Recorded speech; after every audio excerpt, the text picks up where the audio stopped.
Let us discuss certain idioms that relate to having problems, that is, problems in life.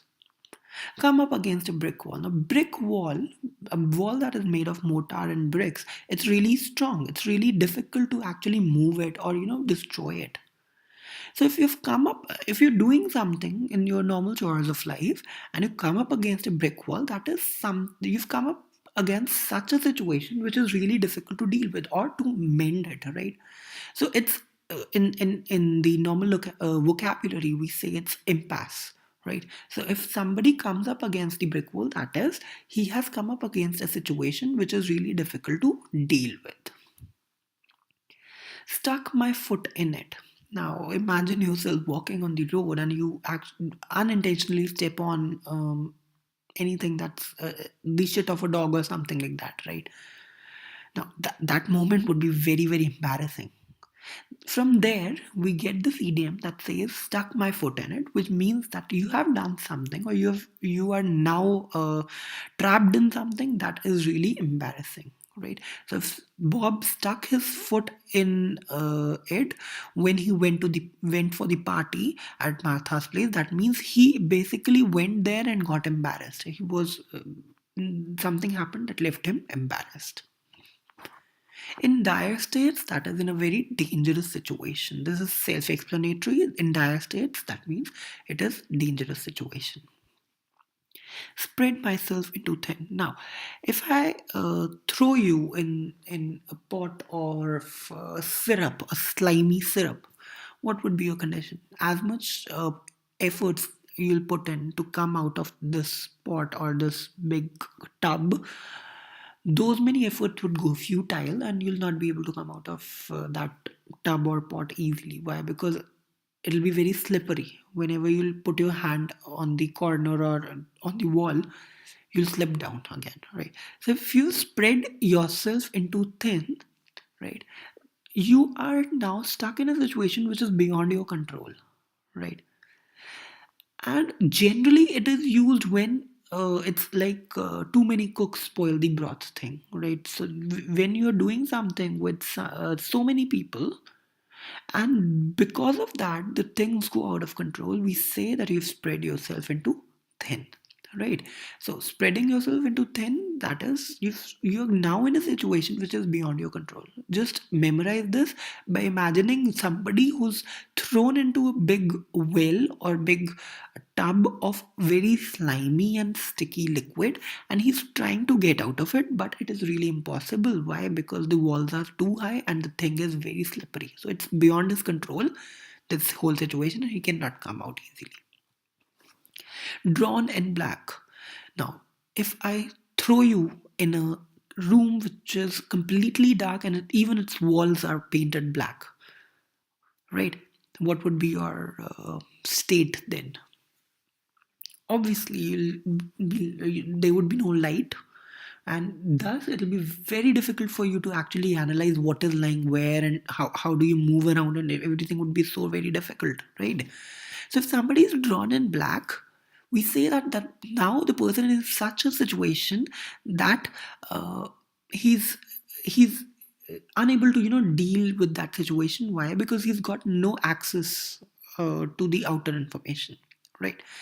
So if somebody is unable to achieve the information and hence he is unable to receive the results, that person is drawn in black. Now, light is usually, like we say that enlightenment thing, or please throw some light on this topic. Light is usually related to knowledge. So if you're drawn in black, that is, you're deprived of light, sorry.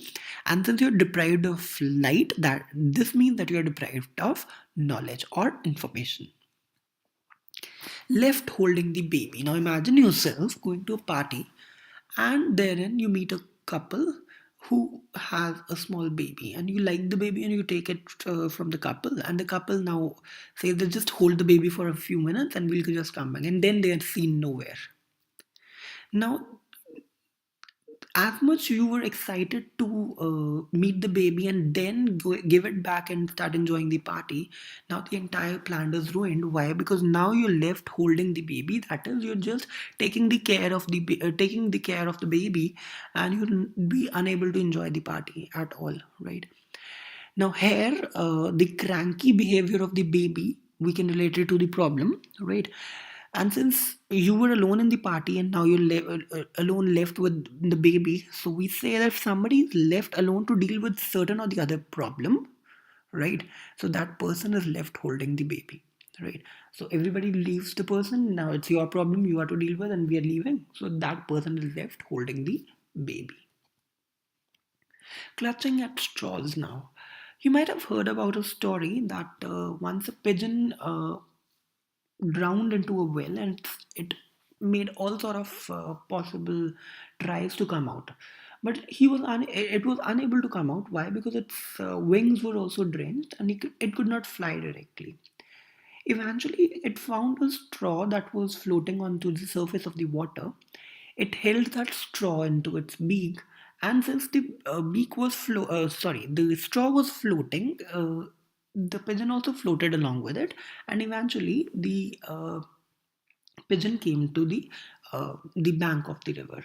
Now, now, a straw is a very meek thing, right? It is useless, and we really cannot imagine that a straw can help a pigeon to come out of the water, right? So this is from where we derive this idiom that says clutching at the straws. Now that now you are doing anything and everything, even you're trying smallest of the smallest things to deal with the problem or to get out of a problem. Have a face of the music, which means to get criticized. Now, music here is satirically used. How can you memorize this? That supposingly, if ever you have visited a party that has a DJ party, and since the DJs use big speakers, and if you perchance step in front of the speaker, you'll feel the pressure that comes out with the sound waves, right? You can relate it to there that as much pressure those sound waves leave, that much pressure you can relate it to the criticism. And if somebody is facing the music, that means that person is getting criticized. Let's move further and discuss certain idioms that relate to life. Get a life. This is something that everybody uses usually. It's a very common idiom. You know its meaning, that is find something interesting to do. This is the life. When said in the positive manner, it means do something like it's you're consoling somebody, and you're doing something so as that person relaxes. But if it's said in this manner, that's the story of my life, that is a negative comment, right? Now both these, although similar, but they have different meanings. If I say this is the life, I'm basically consoling some person.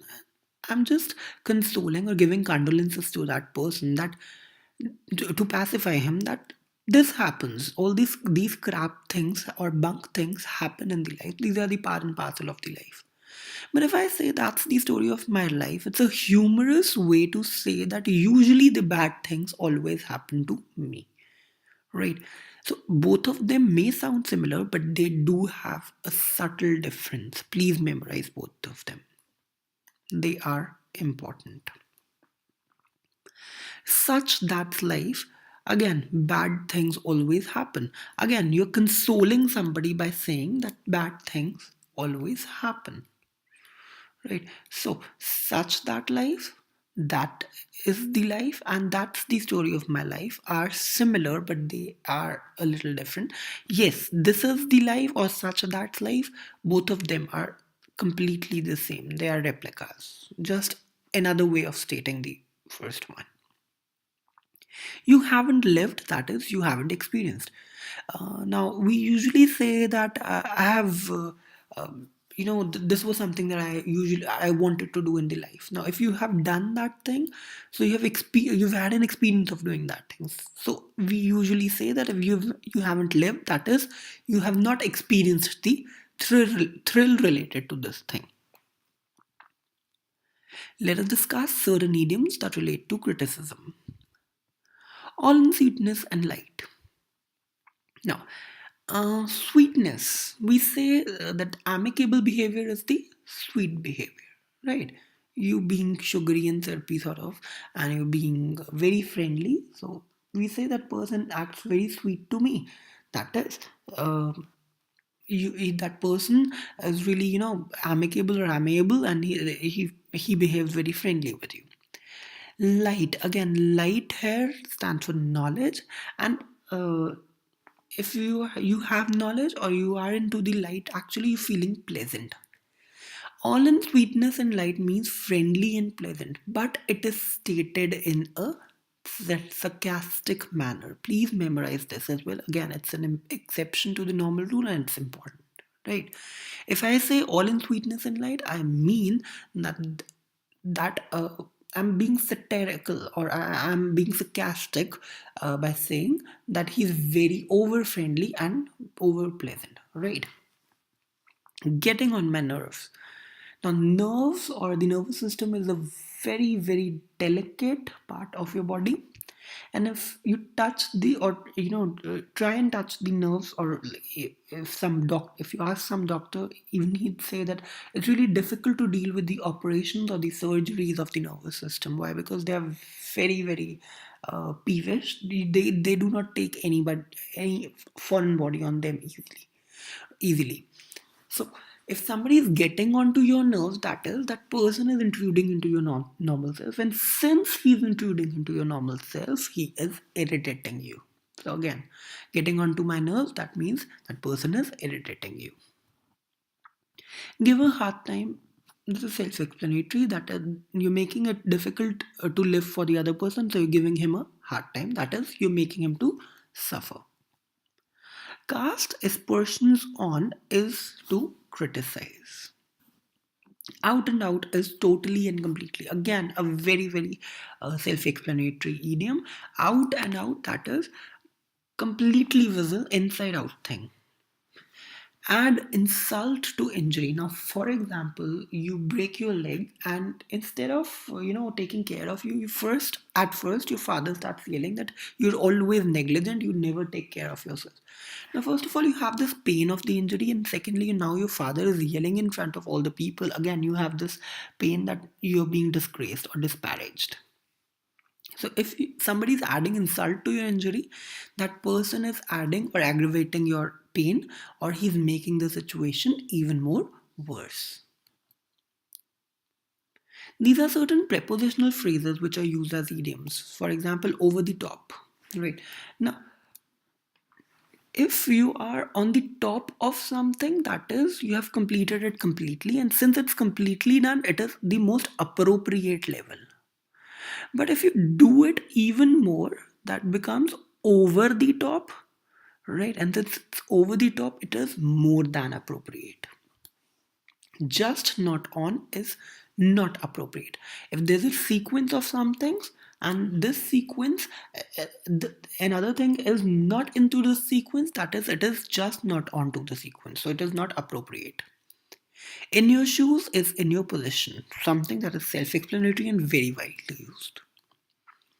On the top of the agenda is top in priority. Now, whenever you're making the agenda list of something, you always prioritize things. Now, first thing I'll do this, second thing I'll do this, third thing I'll do this, nth thing I'll do this. And the most like the first thing would be the most crucial thing, it will be the most important thing. So, this important thing would always be placed on the top of the agenda. This entire thing is the agenda, your agenda that you'd set, and the most important thing would be put in the top of this agenda. Let us discuss certain idioms that relate to easiness. These are the ways by which you can say that it's very easy to do something. So these idioms may be used there. For example, it's a cakewalk. As difficult as to cut a cake, so difficult as to do this thing. So it's a cakewalk. Child's play. That even a child can do this, so it's a child's play. Piece of cake. As hard you will find to eat a piece of cake, which is really very soft and tender, so hard will you find it to do this task. So it's a piece of cake. A doddle. It's as much difficult as is to play with a doddle. As easy as falling off log. Now log is a very heavy thing. If you throw it, it'll fall down very conveniently. You need not to even apply force on it to throw it down, right? You just leave it from your hand and it'll fall down. So as easily as the log falls from a height, so easy is to do this thing. As easy as taking candy from a kid. Now, kids are really very docile and accommodating and meek. So even if you shout at them, they're gonna do whatever you say. So it's if a kid is holding a candy and you just take it away from it, at first, obviously, kid is gonna yell and cry and cry, right? But then it's really easy for you to come over this thing. You may slap him or just avoid him or do anything. It's really easy to deal with this child, right? So as difficult as to deal with the child, so difficult is to do this task in this sarcastic way. So all these mean that it's very easy to do something, right? Let us discuss certain idioms that relate to good relationships. In the good books, now, good books, the ones that you always keep with yourself, you're going to read them over and over again. So if somebody is in your good books, that means that you're going to meet that person, you'd like to meet that person over and over again. So you like that person is more of your pet. So that person is in your good books. Get on like a house on fire. um Now, uh, if you set fire on one part of the house, this fire will spread very conveniently to the entire house, right? And it will not take a lot much of time. Why? Because houses are very vulnerable to fires, right? And they have a lot much of wood in them, a lot much of such material in them, which is very, extinguishable. Sorry, inflammable, easily inflammable, and the fire is gonna spread easily. If two people have similar likes and dislikes, they're gonna meet, and if they happen to meet, they're gonna gel well very conveniently. And their gelling well would be similar to, similar, more or less similar to spreading of the fire in the house. That is, it will be very convenient for them to mix up. So this is what we mean by getting on like a house on fire. That it's really easy for us to basically uh, ease with each other, come at ease with each other, or mix up with each other. Keep in touch is stay in contact, something that you use very, very widely. Make it up to something, that is to do something good for someone, right? You're making it up, that is, if there's something that's messed out, so you're making that mess out for the other person, so you're making it up to someone. Have a soft spot on. Soft spot basically is the tender point, right? That place which is, if there's a soft spot on your body, if it's a wound on your body, you're gonna cover it, and you're gonna keep it in a little camouflaged from the people so as they do not touch it and you feel pain. So if you have a soft spot for somebody, you favor somebody, you have a little more inclination towards that person, and whatever he or she says or wants, you prioritize that thing. So you have a soft spot for that person. Let's discuss certain idioms that relate to money. Be on the breadline. Now, breadline is that the person survives eat by eating only the bread or the very basic things. So, if somebody is on the breadline, that is, he is very poor. Be on the top of the luxury. This is an exact opposite. You're very comfortable. Well off or well to do is affluent, something that you know already. Spend money like water. That is, as much liquidity or viscosity has the water, so much viscosity or liquidity is in your spending habits. So you're very spendthrift. So that person is spends money like water. Tighten up the belt is to spend less. Now, why do you put a belt on your pants? So that it does not fall or slip down, right? It will keep the position of this pants intact. So if you are tightening up the belt, so you are not allowing the excess of the money to flow out of your pocket. So now you're being a little thrifty or fragile, or you're spending less. Make a killing, that is a lot, or earn a lot with a less effort. Um, You may relate it to the story of this person, this story very, very well known, the hen and the golden eggs story, wherein a person kills the hen in lieu of getting all these eggs, golden eggs, but finds nothing, right?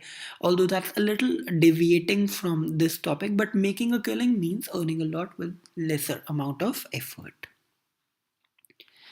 Let us discuss certain ways by which you can ask someone that is that person busy or not.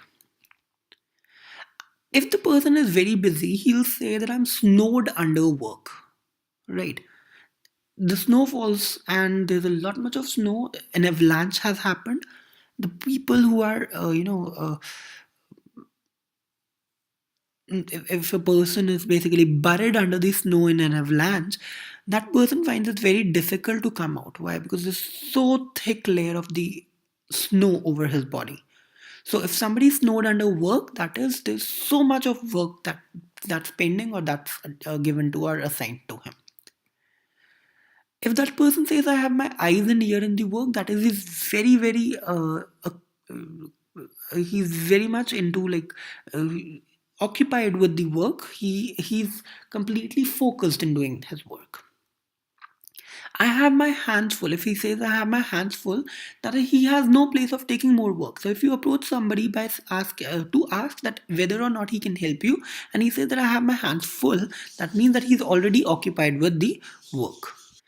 If the person says that he's on the go all the time, that is, he does not find time to come back. That is, on the go is on the transit every time. If a person is like, you can imagine this, that people who are into touring jobs, they usually are on the transit every now and then. So he's always on the tour, right?